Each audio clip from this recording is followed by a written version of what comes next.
And now Magnus, f6 on the board. What's going on, Chess YouTube? In today's video, Magnus Carlsen shocks Ben Finegold with his signature move versus Alireza Firouzja in the 2024 Julian Baer Cup. Now in the game, Alireza Firouzja is playing as white. He opens 1e4, best by test, and here Magnus, instead of the usual e5 or c5 on move 1, he actually goes 1c6, and this is the Caro-Kann Defense, and Magnus is ready to mix things up in this game. Alright, Alireza d4 and then d5, the standard Caro-Kann move. And here Alireza goes e5, the advanced variation of the Caro-Kann, gaining space in the center and hopefully starting an attack against the black king in the near future. Now here Magnus, he goes bishop f5, the standard developing move. And here the main line for white involves knight f3, bishop e2, and short castles. That is the short variation. But instead here, Alireza, he goes for the very aggressive move h4, expanding on the king side and threatening g4 next, trying to clamp down on that bishop on the f5 square. Now here Magnus, the standard move is going to be h5, stopping the h5 and g4 advances from white. But instead here, Magnus, he mixes things up and plays a move I have never seen at the highest level. He plays the move c5, breaking on the queen side and trying to chop down on Alireza's very powerful pawn chain on d4 and e5. Now here Alireza, he just takes on c5, d takes c5 on the board, and then knight to c6 for Magnus, putting more pressure on that pawn on e5. Now here, Alireza, knight f3 would be a mistake. He knows that. Instead, he goes the immediate bishop b5, pinning the knight on c6 to the king on the e8 square. So a very, very strong move by Alireza. And now Magnus, queen c7, putting more pressure on that pawn on e5 and supporting the knight on c6 with the queen. Now here we have knight to f3, and then e6 for Magnus, putting pressure on that pawn on c5 and making a very standard developing move. And now here, Alireza, his main idea is going to be to try to defend that pawn on the c5 square, and he has two main ways to do it. One is b4, expanding on the queen side, and of course that knight on c6 is still pinned, meaning knight takes b4 is not an option. The other idea, and the one he played in the game, and equally good, is the move bishop e3, just defending the pawn on c5 with the bishop for now. Okay, what is Magnus going to do about it in this Caro-Kann opening? Well, he goes bishop g4, putting more pressure on that knight on f3. It is currently pinned to the queen on d1, and that means black is technically threatening queen takes e5 in certain lines, although it's technically not a threat yet. For example, if black went queen takes e5 on the next move, then after knight takes, bishop takes d1, and then king takes, white would be up a piece, so not an option yet, but Magnus is trying to put more pressure on Alireza in this position. Now here, Alireza, knight d2 on the board, a very solid move, just supporting the knight on f3 with the other knight. Now if black goes bishop takes f3, knight takes f3 is the move, and Alireza is going to be just fine. Now here, Magnus, his main idea is going to be knight to e7, developing the knight, perhaps going knight to f5 next, and in the meantime supporting the other knight on the c6 square. However, he plays a very provocative move to say the least. Here in this position, he actually goes knight to h6, inviting Alireza to go bishop takes h6, giving Magnus double pawns on the h-file after g takes h6. However, Alireza, he doesn't play that in the game. That was the strongest idea, but Magnus loves those crazy double-edged positions. Instead, Alireza here, he keeps things very simple with the move c3. Now, this is a very solid move in this position. Alireza can go b4 next if he wants to, and he could also go bishop d4, and if he does the latter, then the bishop on the d4 square will act as a giant pawn supporting both c5 and e5, and that would be very good for his position. Now here Magnus, he jumps in with the knight to the f5 square, pressuring the bishop on e3. Of course, Alireza does not want to allow knight takes e3, then after f takes, his pawns on the e-file will be incredibly weak. So with that in mind, here Alireza, he continues with his idea, bishop d4 on the board, and again, that bishop is effectively a giant pawn in this position, and surprisingly, it works out very, very well. Of course, Alireza is currently up an entire pawn, therefore, if he can just hang on to these pawns on c5 and e5 for a little bit longer, that will be to his benefit. Of course, Magnus Carlsen, he doesn't mind that much. He just goes bishop e7, continuing to develop, getting his last piece into the game, and now he is going to have the option of castling on the king side or even on the queen side if he wants to in the future. Now here, Alireza, queen to a4 on the board. A pretty standard idea in the advanced variation of the Caro-Kann, putting more pressure on that knight on c6 and activating the queen along the 4th rank. So in the future, that queen could be putting pressure on that bishop on g4.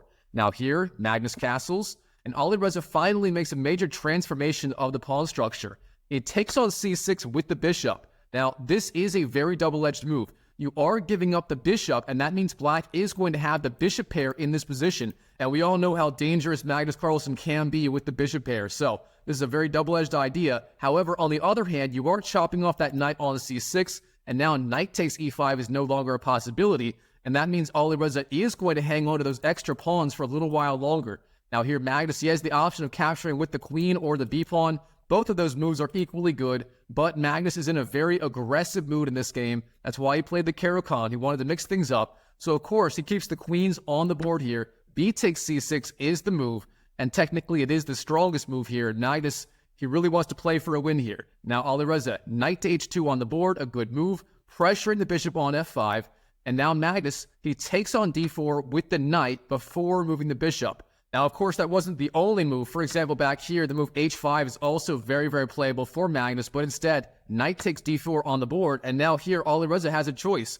Do you want to take with the queen on d4 or the c-pawn on d4, or do you want to go knight takes g4, trying to win the bishop? All of those moves are playable. In the game, Magnus goes queen takes d4, trying to centralize the queen, and now threatening queen takes and knight takes g4, so of course, that bishop has to go somewhere.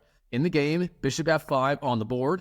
And this is where things get really interesting. Here, Alireza Firouzja, he expands on the king side with the move g4, pressuring that bishop on the f5 square. Now the bishop has to go somewhere, and if it goes back to g6, then the move is going to be h5 with the pawn, pressuring the bishop once again, and once again it will have to move.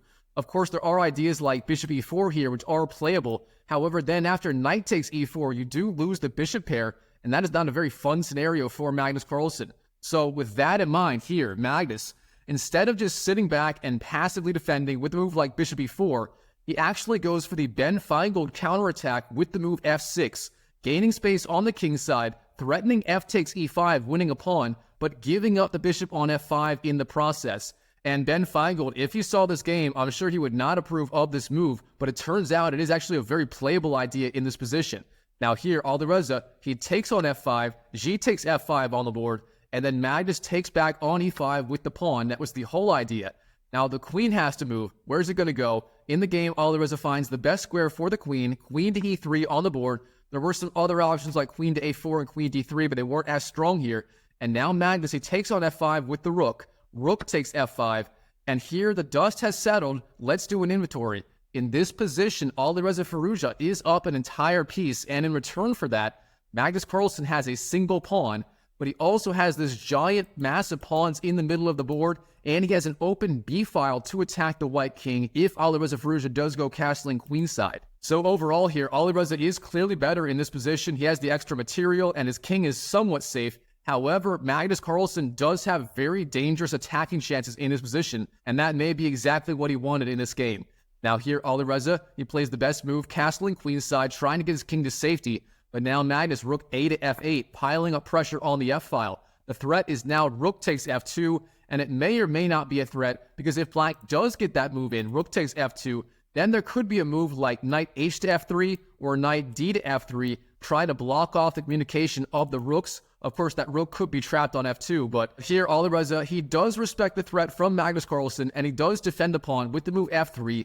Now, of course, the pawn being defended by both knights, so rook takes f3, really not a possibility anymore. But here, Magnus, he spots there is a free pawn hanging on h4, and while Magnus does have a variety of options here, for example, queen to a5 or even a5, expanding on the queen side, are both very playable. Instead, he does capture that pawn on the h4 square. So, bang, bishop takes h4 on the board, and here both players play a series of very, very precise moves. Here, Alireza goes rook d to g1, a very good move, setting up threats against the black king with those two rooks on the open g and h files. But now Magnus, queen to e7, defending the bishop on h4 and putting pressure on that pawn on c5, by far the best move here.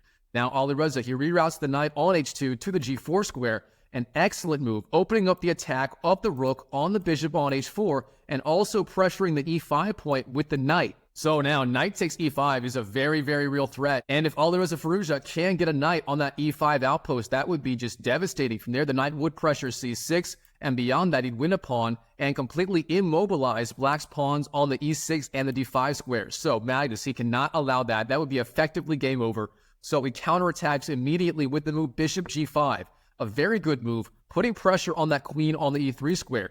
Now the queen has to move. Now here Alireza does go queen to e2, retreating the queen, a very reasonable move. However, the move queen to e1 may have been a little bit stronger for tactical reasons. You do want to try and keep those rooks on g1 and h1 as defended as possible, and on e1, the queen would defend the rook on g1, and again, that will be important for tactical reasons. Instead, queen to e2 on the board, and now Magnus jumps in with the queen. Queen takes c5, winning that free pawn.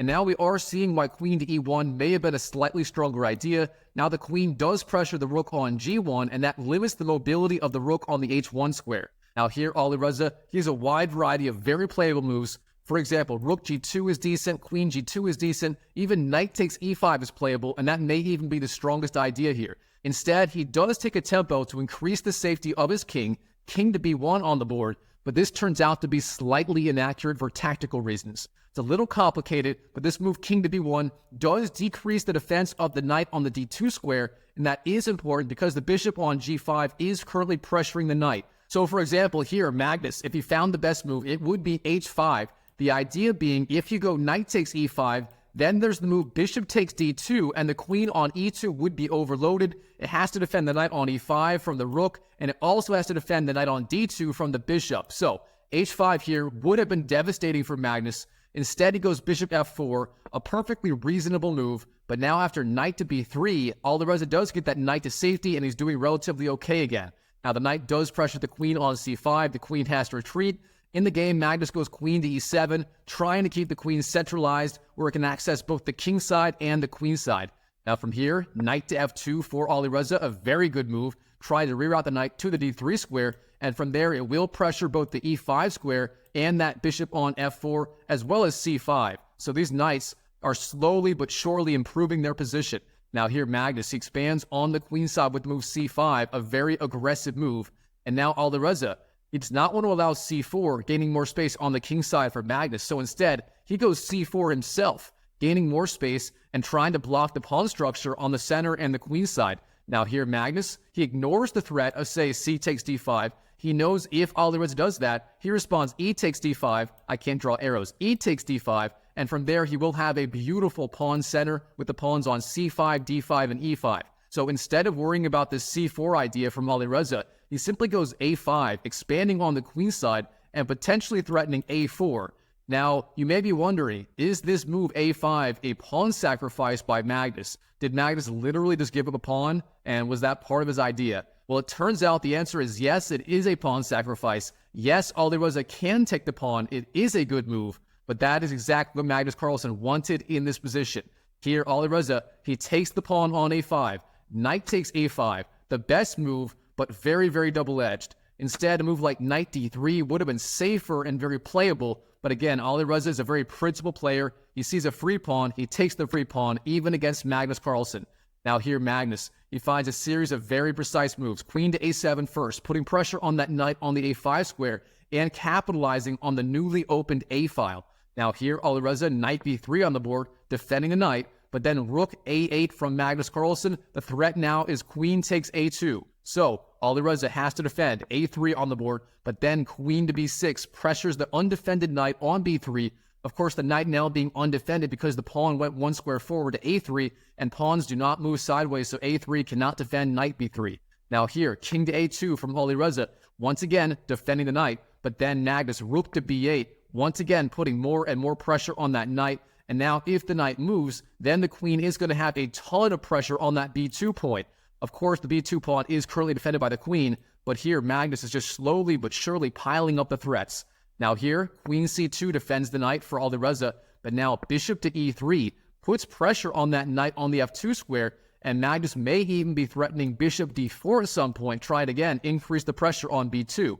Alright, Alireza, rook g2 defends the knight, but here Magnus, he finds an interesting way to increase the pressure yet again on Alireza's position. Here he goes e4, expanding in the center, and potentially threatening e takes f3. Now, of course, the idea is the pawn on the f3 square is pinned. If you go f takes e4, then rook takes f2 is going to be devastating. So here, Alireza, knight g4 on the board, trying to get the knight out of the attack and trying to pressure that bishop on e3. However, here, Magnus, e takes f3, he just takes the pawn, and he potentially gives up the bishop on e3, because if you do that, then f takes g2 wins the rook. So here, Alireza, he has to defend the rook in the game. Rook g to h2 on the board, an excellent move, putting pressure on that h7 point, and now rook takes h7 is a real threat. But here, Magnus, he finds an incredible idea. He starts with d takes c4. Now, this move is relatively simple to make. However, the idea behind it is incredible. Here, Alireza, he only has one move to maintain the advantage in this position, and if he fails to find this one move, and it is very difficult to find, suddenly he will be significantly worse and falling under an absolutely vicious attack by Magnus Carlsen in this weird Caro-Kann opening. Here, the idea he has to find, believe it or not, is the move knight to a5. And this move is so important, I do want to show you how it works in the game. Here, knight to a5 is the move for Alireza, an absolutely brilliant move. The idea being, if Magnus takes the knight with the queen, queen takes a5, then you can go knight takes e3, winning the bishop, putting pressure on the rook, and suddenly you have a perfectly fine game once again. However, in the game, Alireza did not find this crazy move, knight to a5. Instead, he goes knight to a1, a greedy move, trying to hang on to the knight, and he misses the idea from Magnus Carlsen. And now here, Magnus, he just goes bishop d4, putting more and more pressure on that b2 point. And now the threat, believe it or not, is f2 and then f1, promoting the pawn to a queen in this crazy, aggressive Caro-Kann opening. Now here, rook to c1 on the board. Alireza trying to defend, but then f2, and now Magnus is literally one square away from promoting that pawn. And by the way, Chess YouTube, if you're enjoying this video, go and smash that like button. It helps me out a ton. Smash that YouTube like button. Thank you so much. Now back to the video. Here, Alireza, he just makes a waiting move. Rook b1, basically trying to defend the b2 point, but he's basically just waiting. There's nothing he can do here. And Magnus, he finally promotes the pawn to a queen, f1. Magnus now having two queens on the board. Of course, Alireza, he cannot allow that. He goes rook takes f1 immediately, but then after rook takes f1 from Magnus, suddenly Magnus has the extra rook in this position plus the attack, and this is going to be absolutely devastating from here. All right, Alireza, queen takes h7, hitting the king. The king has to move. King to f7 on the board. Then queen c2 retreats the queen, so Alireza winning the pawn on h7, and then immediately retreating the queen back to the c2 square. There's not much else he can do, and now Magnus, king to e7, trying to get his king to safety. Rook e2 on the board, and then here, Magnus Carlsen, instead of continuing the attack, that was a perfectly reasonable idea. Here he finds the idea of trading down into an endgame where he thinks he is going to win. He takes on b2 with the queen. Queen takes b2 on the board. Now we have queen takes, rook takes, bishop takes, and then king takes. So here Magnus liquidating almost all the pieces off the board. However, this endgame, while it is winning for Magnus Carlsen, anything can happen here because Alireza, he has the two knights and the pass pawn on the a3 square, which he can use to push down the board and try to promote. Of course, Magnus still has that rook and those extra pawns in the center and the king side, so he's still the favorite to win here. But again, anything can happen. All right, Magnus, he starts rook to f4, pressuring the knight, and then knight to e3 for Alireza defends the knight, but then Magnus expands on the king side immediately with the move g5. His threat, of course, is g4, g3, g2, and then g1, promoting to a queen and winning the game. But here, Alireza, a4, the best idea. He has to push that pawn down the board, threatening a8, promoting to a queen. Now Magnus, g4, but then a5. And now here, Magnus, he has to spot the idea. He has to get his king in the square of the pawn if he wants to defend against a8, promoting to a queen. And he finds the idea. He moves his king into the square, king to e7, and now the king is in time to stop the pawn on the a8 square. All right, here, king to c3. Alireza centralizing the king, but then g3. The threat, again, maybe rook f2, then g2 and g1. All right, knight ac2 for Alireza, king c6, a6, king b6. That pawn is now officially being stopped. And then knight to a3, threatening knight takes c4, once again trying to activate the knight. Now king takes, and then knight a takes c4, and then rook to f2 for Magnus. Now the threat is f2 and then, or g2 and then g1. And again, what is Alireza going to do to stop it in the game? Knight to e5, then g2, and here Alireza, the only thing he can do is give up the knight for the pawn. Knight takes, rook takes g2, and here in this position, Magnus Carlsen is up the rook for the knight. He also has two extra pawns. This is just too much of a material advantage, and for that reason, in this position, Alireza Firouzja resigns on the spot to Magnus Carlsen. Wow, what a game by both players here, especially Magnus Carlsen in his victory over Alireza Firouzja with his aggressive Caro-Kann opening. Now, if you enjoyed this video, check out this video right here where Magnus Carlsen utterly shocks Alireza Firouzja with the King's Gambit opening. That game was insane. I'm sure you're going to love it. Check it out, and I'll see you in the next video.